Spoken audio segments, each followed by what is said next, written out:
the next story is Titanfall 2 apparently will have a single-player campaign, and this was said by lead writer Jesse Stern to Forbes. Mm-hmm. And he said that it will take place in a world both scientific and magical, but is still, quote, grounded, dirty, human, and real.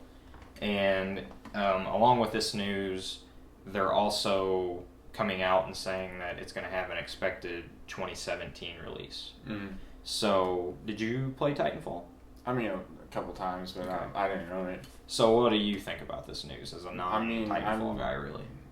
It was one of the major things whenever it came out. I feel like a lot of people were complaining that there wasn't a campaign. Mm-hmm. And not just like there wasn't a campaign, but there wasn't enough to the actual game to continue playing. Mm-hmm. I've seen people say now, like, if what's out with it now, if that would have shipped, then a lot of people would have played it longer. Yeah.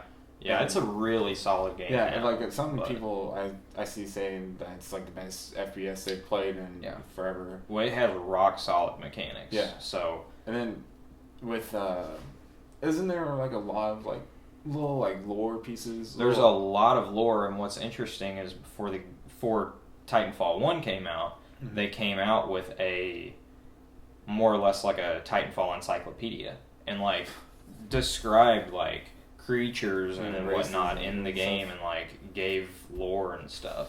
Wow. And like there is so much there to do a story with.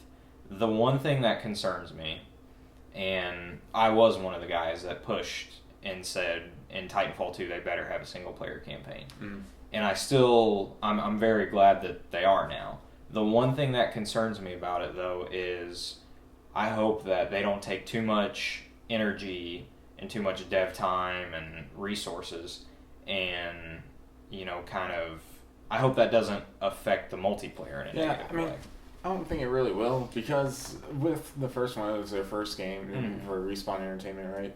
Yeah. And so, they already have, like, the base of the core of it, I guess, mm-hmm. down pretty well, and they don't have to expand resources on that. Yeah.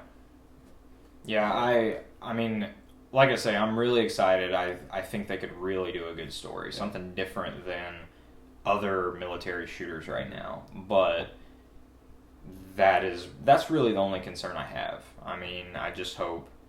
I hope they keep the multiplayer rock solid still, and the maps. Right. All of the maps in Titanfall 1 were really good. It probably had some of the best maps of any shooter at its launch.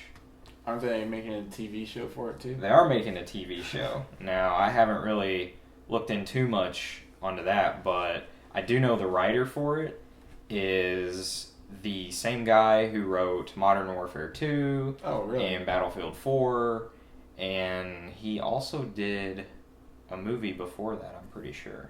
But yeah, he's a big name writer, so. Well, as long as it's better than Titanfall, I'll check it out. Yeah.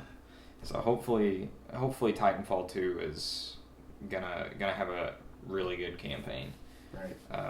Anything to add on that, really? Or? No, that's it. No? Okay. All right, guys. Well, thank you for watching. This has been another episode of our podcast. We're still looking for a name. This is Drew. Go check him out on Twitch. I'll leave a link in the description for him. I'm Corey. Hit me up on Twitter if you want. And we'll see you guys in the next one. See you.